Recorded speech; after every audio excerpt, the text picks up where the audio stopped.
जंगल की खामोशी के बीच वह अपनी थकी हुई टांगों के बावजूद तालाब तक पहुंच गया। जब उसने कमंडल पानी में डाला, अचानक तालाब से धुआं उठने लगा। धुआं धीरे धीरे एक भयानक औरत की शक्ल लेने लगा। यह दृश्य देखकर रघुवीर के दिल में डर और हैरानी की लहर दौड़ गई। तेरी हिम्मत कैसे हुई उस तालाब का पानी लेने की? क्या तुझे नहीं पता कि उस तालाब से कोई जल नहीं ले सकता? देखो, मुझे सच में नहीं पता था कि ये तालाब तुम्हारा है। मुझे माफ करो, मैंने ऐसा कोई अपमान नहीं किया। मैं एक डायन हूँ। अगर तुझे ये जल चाहिए तो मेरी एक पहेली का उत्तर देना होगा। अगर उत्तर गलत दिया तो इसी तालाब में डुबोकर मैं तुझे मार दूंगी। लेकिन हाँ, एक और रास्ता है जिससे तू बच सकता है। तू बिना जल लिए यहाँ से चला जा। न पहेली न मौत। रघुवीर गहरी सोच में डूब गया। एक ओर साधु की प्यास और दूसरी ओर मृत्यु का भय। मैं यहाँ से जल लिए बिना बिल्कुल नहीं जाऊंगा। मैंने किसी से जल लाने का वचन दिया है और मैं अपना वचन नहीं तोड़ूंगा। तो मेरी ये पहेली सुन। एक घर ऐसा जो हर दिशा में खुला हो, जिसके अंदर उजाला हो, पर ना कोई खिड़की हो, ना कोई दरवाजा, ना कोई दीवार हो और ना ही कोई जमीन, फिर भी सब कुछ उसमें समाया हो। बता, कौन है वो? रघुवीर ने कुछ क्षणों के लिए अपनी आंखें मूंद ली। उसकी सांसें तेज और बेकाबू थीं, मानो दिल के भीतर एक तूफान चल रहा हो। लेकिन उसके चेहरे पर एक अनोखा सा सुकून था, एक गहराई से भरा शांत भाव, जैसे वो अपने भीतर की रोशनी से सच्चाई को खोजने की कोशिश कर रहा हो। अंदर से बेचैनी के बावजूद उसके माथे पर एक दृढ़ संकल्प की रेखा साफ नजर आ रही थी, जो ये बता रही थी कि वह हार मानने वाला नहीं है। वो है मनुष्य का मन, जो हर दिशा में खुला होता है, जिसमें उजाला भी होता है और अंधकार भी। ना कोई दीवार, ना कोई दरवाजा, फिर भी उसमें पूरा संसार समा जाता है। डायन कुछ पल चुप रही, जैसे रघुवीर के उत्तर पर हैरान हो गई हो।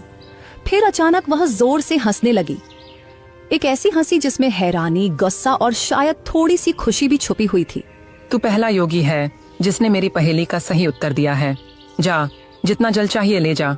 आज तुझसे मिलकर मुझे प्रसन्नता हुई। रघुवीर ने अपने कमंडल को ठंडे और साफ जल से भर लिया। उसकी आंखों में एक चमक थी, सफलता और संतोष की। फिर वह तेजी से लौट पड़ा। कदमों में जल्दी थी लेकिन दिल में शांति। वह सीधे उसी स्थान पर पहुंचा जहां साधु महाराज निर्जीव से पड़े थे, जैसे उनके जीवन की आखिरी उम्मीद सिर्फ रघुवीर की वापसी से जुड़ी हो। लीजिए महाराज, मैं जल ले आया हूँ। साधु ने जल पीते ही रघुवीर को गहराई से देखा। उनकी आंखों में हैरानी और आश्चर्य साफ झलक रहा था। बेटा, क्या सच में तुमने इसी तालाब से जल लिया है? हाँ महाराज, आपने कहा था और मैंने निभाया। मुझे लगा था कि तुम जल नहीं ला पाओगे, क्योंकि मैं जानता था कि उस तालाब में एक डायन का वास है। जब भी कोई मनुष्य जंगल में आता है, मैं हमेशा उसकी ऐसी ही परीक्षा लेता हूँ। अक्सर मैंने देखा है कि वह मनुष्य डायन के डर से भाग जाता है, लेकिन तुम पहले मनुष्य हो जिसने उस डायन की पहेली को हल किया और मेरे लिए जल लेकर आए हो। इतना कहकर साधु ने अपनी आंखें बंद की और कुछ मंत्र पढ़ने लगे। तभी वहां रंग बिरंगी किरणों के साथ एक सुंदर हिरण प्रकट हो गया। तूने मेरी मदद की है, इसीलिए मैं तुझे यह भेंट देना चाहता हूँ। साधु महाराज, इतना तो मुझे पता चल गया है कि आप कोई चमत्कारी साधु हैं, परंतु मैं इस हिरण का क्या करूंगा महाराज? इसे अपने घर ले जा और अपनी बेटी की तरह पाल इसे। और याद रख, यह हिरण तेरी किस्मत बदल देगा। मैं जानता हूं कि तू सबसे ज्यादा अपनी किस्मत की वजह से परेशान है, वरना तेरे अंदर कोई बुराई नहीं है। तू मेहनती लोहार है, तेरे मन में कोई लालच नहीं है और तू दूसरों की मदद करने वाला भी है। इतना कहकर साधु वहां से चले गए। रघुवीर ने उस हिरण को सावधानी से उठाया और अपने घर ले आया। हिरण की सुंदरता और चमक देखकर रघुवीर के दिल में नई उम्मीद जगी और उसने ठाना कि उसकी रक्षा करेगा और अपनी किस्मत बदलने की कोशिश करेगा। अरे, ये हिरण आपको कहाँ से मिला? रघुवीर ने सारी कहानी राधा को सुनाई। हमारे घर तो वैसे ही खाने के लाले पड़े हैं। साधु महाराज को अगर देना ही होता तो धन देते। इस हिरण को क्यों पकड़वाया? हाँ, अब साधु महाराज ने कुछ सोच समझकर ही दिया होगा। उन्हें भी तो हमारी इस हालत के बारे में अच्छी तरह पता था। तभी वहां रतन आ गया। पिताजी, यह हिरण वाकई बहुत अच्छा है। मेरे साथ तो अब गांव का कोई भी बच्चा नहीं खेलता, क्योंकि हम गरीब हैं ना। लेकिन अब मैं इस हिरण के साथ खेलूंगा। इतना कहकर रतन हिरण को लेकर घर से बाहर चला गया और खेलने लगा। हिरण इतना सुंदर था कि जिस किसी की भी नजर उस पर पड़ती उसका मन मोह जाता। अगले दिन जब रघुवीर अपने दुकान पर जाने की तैयारी कर रहा था, तभी गांव का जमींदार उसके घर आ पहुंचा। आप तो जमींदार हैं, मेरे घर पर क्या करने आए हैं? इससे पहले तो आप कभी नहीं आए। भला मुझ जैसे गरीब के घर में आपका क्या काम है? हाँ, बात तो तू सही कह रहा है रघुवीर, लेकिन बात यह है कि आज मैंने तेरे बेटे यानी रतन को एक हिरण के साथ खेलते देखा है। वह हिरण वाह वाह वाह बहुत ही सुंदर था, और तू जानता है कि मुझे जानवरों को पिंजरे में रखने का कितना शौक है, तो मैं वह हिरण खरीदना चाहता हूँ। राधा यहाँ सुनकर चौकस हो गई।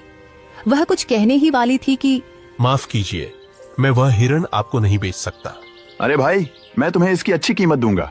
आप मुझे चाहे उसकी कितनी भी कीमत दें, माफ कीजिएगा, मैं उस हिरण को नहीं बेचूंगा।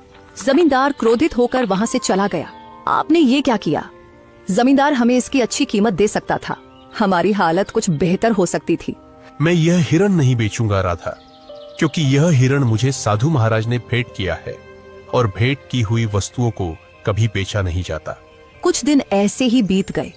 रघुवीर और उसका परिवार हिरण से इतना जुड़ गया था कि उसे छोड़ने का ख्याल भी नहीं आता था। फिर कुछ दिनों बाद एक व्यापारी वहां आ पहुंचा। अरे भाई, मुझे तुम्हारा यह हिरण बहुत पसंद आया है। मैं तुम्हें इसकी मांगी हुई कीमत दूंगा।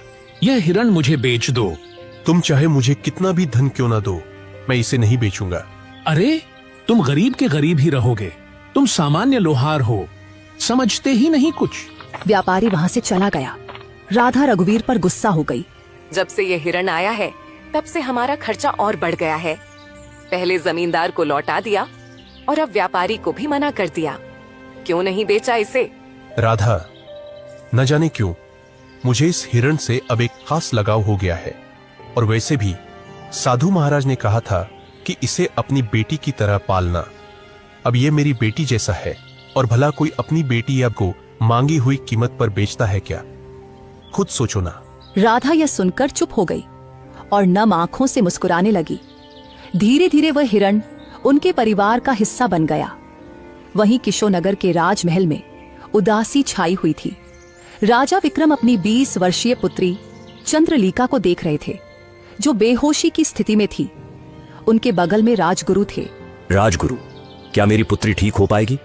मैंने राज्य के बड़े बड़े वैद्यों को दिखाया, लेकिन कोई फायदा नहीं हुआ। महाराज, आपकी पुत्री को एक विचित्र बीमारी है। इसका इलाज शंभू है, लेकिन वह अत्यंत दुर्लभ है।